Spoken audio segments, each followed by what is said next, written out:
Selamat siang dan salam sejahtera buat kita semua, pimpinan dan Bapak Ibu anggota Komisi 3 yang saya hormati, pimpinan LPSK, Komnas HAM dan Komnas Perempuan yang saya hormati.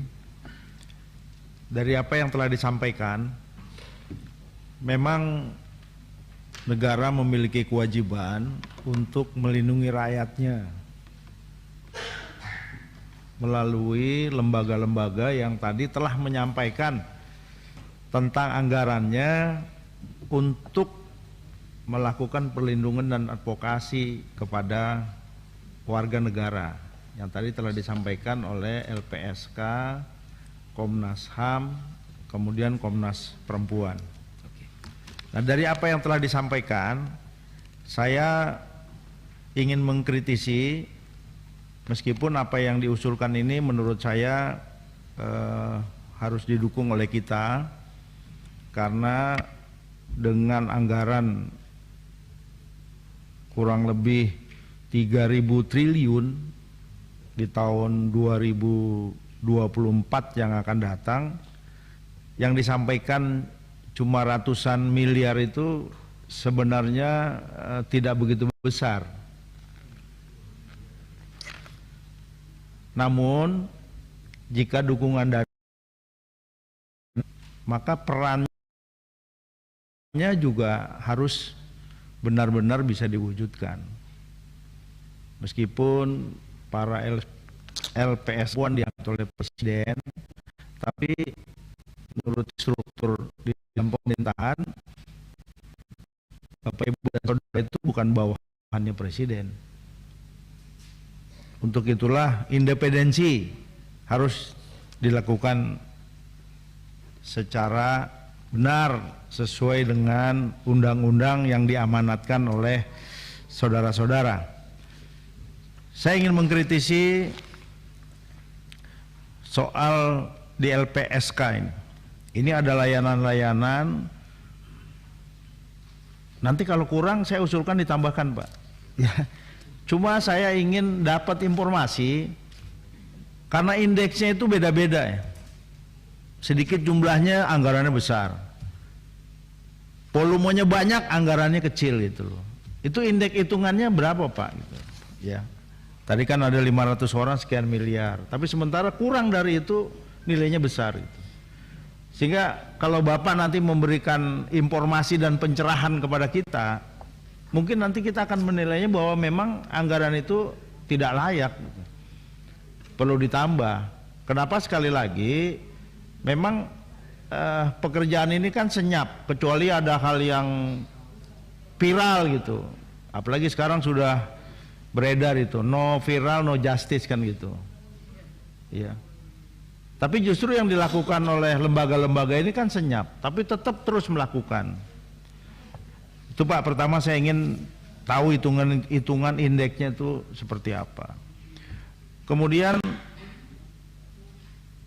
apa dasarnya untuk membentuk komunitas masyarakat peduli saksi dan korban? Meskipun tadi saya sudah dengar, karena keterbatasan keterwakilan mungkin ya di tingkat provinsi, maka dibentuklah ini.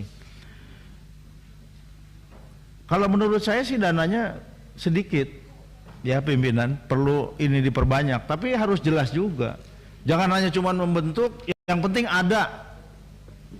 Kan kalau mentalitas di KL, di pemerintahan ini kan begitu. Yang penting punya program lah, mengugurkan kewajiban. Apakah ada output dan outcome-nya, ya itu gimana nanti gitu. Jadi karena ini sangat penting untuk melindungi warga negara yang tertindas kan dalam hal ini, yang kena ancaman. Jadi saya ingin apakah ada dasar untuk kegiatan yang diprogramkan seperti itu. Kemudian untuk kembali lagi soal anggaran yang di LPSK, kalau menurut saya sedikit ya mesti kita tambahkan tentang penyusunan indeks perlindungan saksi dan korban. Ini siapa Pak yang melakukan ini? Yang dua kegiatan nilainya 3 miliar sekian. Memang sedikit kalau persentase dari APBN itu ya 00 sekian gitu. Tapi kita juga perlu penjelasan siapa yang melakukan ini. Kalau ternyata itu yang melakukan juga adalah LPSK, dengan anggaran sebesar ini, meskipun tidak dibilang besar kalau dilihat presentasi dari 3.000 triliun, padahal tupoksinya kan diantaranya ada itu juga untuk menyusun kerja-kerja seperti ini. Tapi kalau indeks itu dilakukan oleh sebuah lembaga yang kredibel, ya menurut saya perlu diperbesar lagi gitu. Supaya apa? Supaya hal-hal yang berhubungan dengan persoalan-persoalan saksi dan korban ini, pengambil kebijakan di pemerintah pusat itu melihat betapa pentingnya keberadaan LPSK ini dalam melindungi warga negaranya yang menjadi saksi dan korban. Kemudian untuk Komnas HAM, ya, saya melihatnya juga anggarannya ya begitu-begitu aja tiap tahun gitu. Saya ingin memang Komnas HAM ini yang Indonesia baru memulai penerapannya di pasca reformasi ini, belum lama memang, tapi banyak prestasi yang sudah dilakukan.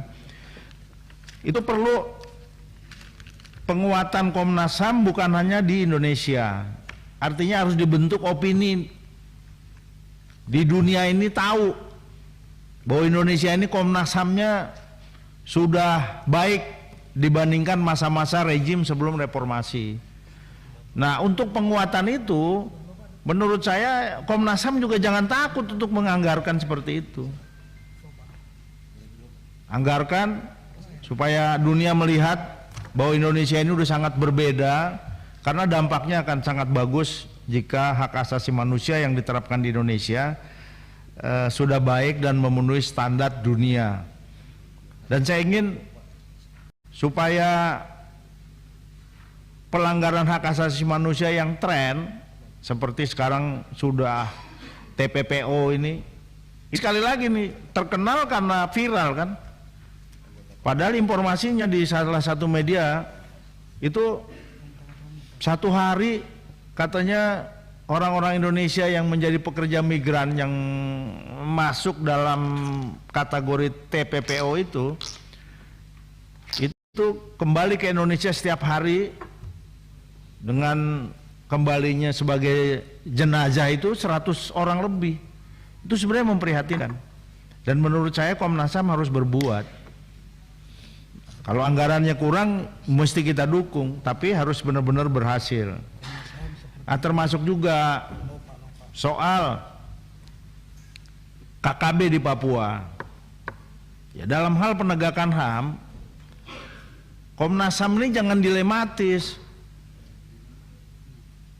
Kalau itu melanggar HAM ya sampaikan gitu. Saya belum pernah membaca itu seperti apa sih sikap Komnas HAM terhadap apa yang dilakukan oleh KKB itu. Jadi jangan mendua, apakah takut karena nanti dianggap mengkriminalisasi pihak tertentu gitu. Padahal katanya hak asasi manusia adalah universal. Jadi jangan takut gitu. Ya, harus ada sikapnya. Nah, sikap-sikap yang mau disampaikan itu kan kalau pemerintah itu selalu linear dengan program dan anggaran. Tidak mungkin tuh programnya banyak, anggarannya tidak ada, tuh tidak mungkin di pemerintahan itu. Jadi kalau anggarannya tadi saya dengar kita tidak tambah lagi anggaran operasional, itu sangat bagus. Lebih bagus lagi dimaksimalkan perannya gitu.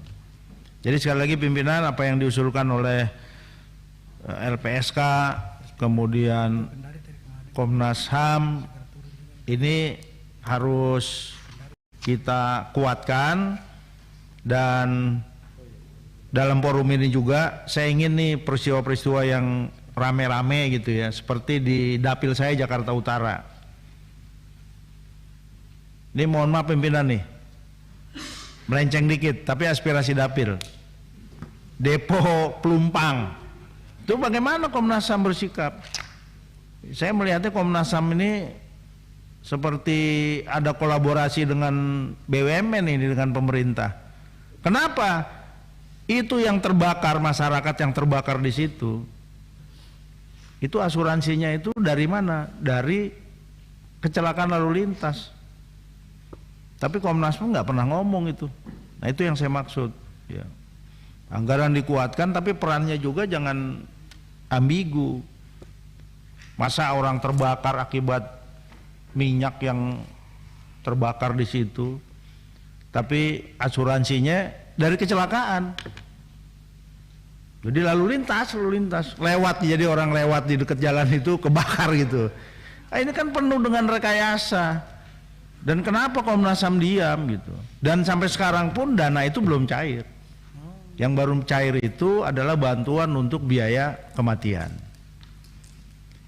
Ini terlepas lagi dengan persoalan apakah orang itu masih layak tinggal di situ. Kalau dipindahkan kemana, ini juga Komnas HAM belum ada suaranya gitu. Jadi menurut saya keberadaan Komnas HAM ini harus punya netralitas dan menyatakan apakah itu terjadi pelanggaran atau tidak, ya sesuai dengan HAM yang universal. Termasuk kemarin ada kejadian itu, kita mau dengar juga gerakan Komnas HAM yang di Konawe itu yang ada bakar-bakaran, ada orang yang luka karena pihak pengusaha yang berkolaborasi dengan aparat keamanan yang begitu represif ya, terhadap demo-demo yang dilakukan oleh masyarakat. Demikian pimpinan, kita dukung. Terima kasih. Assalamualaikum warahmatullahi wabarakatuh. Baik.